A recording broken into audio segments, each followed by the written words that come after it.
देखिए, राहुल गांधी जी ने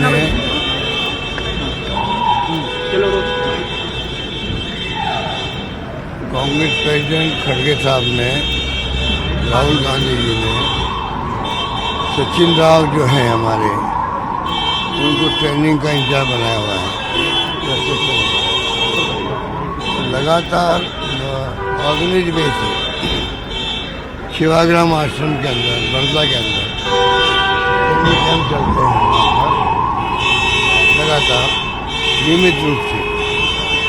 और उसके बाद में वो अलग अलग प्रदेशों के अंदर नेशनल लेवल के जो ट्रेनिंग प्राप्त कर चुके होते हैं वहाँ शिवाग्राम आश्रम में, उनकी ट्रेनिंग होती है। तो बहुत ही प्रोग्राम एक प्रकार से कहना चाहिए कि चाहे गांधी हो, चाहे फ्रीडम मूवमेंट हो, उन सब के बारे में नई पीढ़ी को जानकारी देना और ट्रेन करना।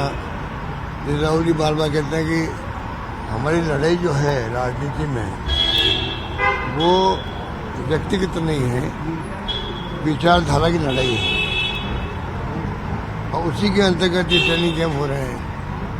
आने वाली पीढ़ी जो है वो और ज़्यादा मजबूती के साथ में हमारी पार्टी की विचारधारा क्या है, क्या सिद्धांत, क्या नीतियाँ, क्या कार्यक्रम है, उसके आधार पर वो राजनीति कर सके। तो बहुत ही क्रांतिकारी प्रोग्राम मानता हूँ मैं इसको। और ट्रेनिंग अच्छी चल रही है। और जो नई पीढ़ी आ रही है, जो होना भी चाहिए, डेमोक्रेसी के अंदर कोई व्यक्ति की दुश्मनी नहीं होती है।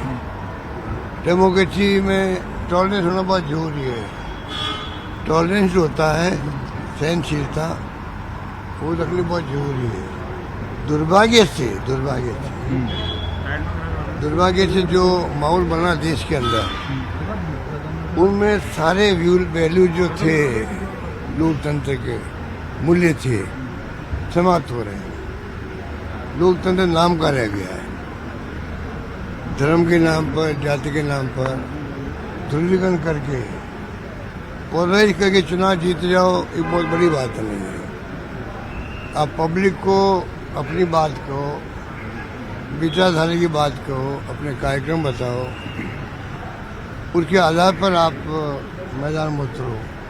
तो जो माहौल बन गया डरावना, बहुत ही मैं समझता हूँ कि लोग डरे हुए हैं देश के अंदर, घबराए हुए हैं। टेलीफोन में बात करते चमकते हैं कि फेस टाइम में बात करो, हर व्यक्ति ये करेगा। तो डेमोक्रेसी में ये स्थितियाँ अभी जो वर्तमान है, थोड़ी उसमें चिंता वाली बात है। और इसीलिए मैं समझता हूँ कि ऐसे प्रोग्रामों की जरूरत है देश के अंदर। और वो प्रोग्राम कांग्रेस बहुत बेखूबी चला रही है, ये मैं आपको कह सकता हूँ। राइजिंग राजस्थान सरकार का बड़ा इवेंट कल से शुरू होने जा रहा है। बता रही कि बड़ी उपलब्धि हमारी शुभकामनाएं हैं। हर सरकार अटेम्प्ट करती है कि देश और विदेश से इन्वेस्टमेंट आए और वो लोग प्रयास करें, MOU करें और उसके बाद में इन्वेस्टमेंट भी आए। साधारणतः देखा गया, चाहे गुजरात हो, चाहे यूपी हो, चाहे राजस्थान हो, जब इवेंट होती है तो बहुत प्रचार प्रसार होता है, जैसे राजस्थान में हो रहा है। और उसके बाद में MOU के बाद में 10% 12% इन्वेस्टमेंट मुश्किल से आता है। गुजरात या मैंने देखा लखनऊ या और भी राज्यों में होता है।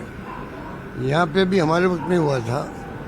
मैं भी क्लेम नहीं कर सकता कि बहुत बड़ी संख्या में आए होंगे, क्योंकि इंडस्ट्री जो होता है, ये प्रोग्राम आना एक बात है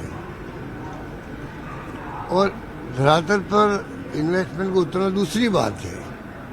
वो बहुत कम उतरता है। वो देखता मेरा वाइबल प्रोजेक्ट है क्या, मेरी परियोजना जो है, मैं निवेश कर रहा हूँ तो लोन भी ले रहा हूँ बैंकों से, तो वो वाइबल भी होगा कि नहीं होगा। फिर सरकार का रवैया क्या है, एक फॉर्मेलिटी करनी पड़ती है, वो देखता है, उसके बाद इन्वेस्टमेंट करता है। और तीसरी बात है रिफाइनरी की, मैं कहना चाहूँगा, कल रात को मैंने ट्वीट भी किया है, एक्स में लिखा है, वो हमारे लिए बहुत महत्वपूर्ण बात है। 40,000 करोड़ का प्रोजेक्ट जो है ये हम लोग डॉक्टर मनमोहन सिंह जी जो प्राइम मिनिस्टर थे, सोनिया गांधी जी चेयरपर्सन थी, तब हम लोगों ने इसको मंजूर करवाया था। और मिसेज गांधी भी आई यहाँ पर, मिस्टर वीरप्पा मौली मंत्री थे, वो भी आए थे 15 के अंदर। एक शानदार प्रोजेक्ट विथ पेट्रोकेमिकल कॉम्प्लेक्स, वो भी आधुनिक, वर्तमान समय के अंदर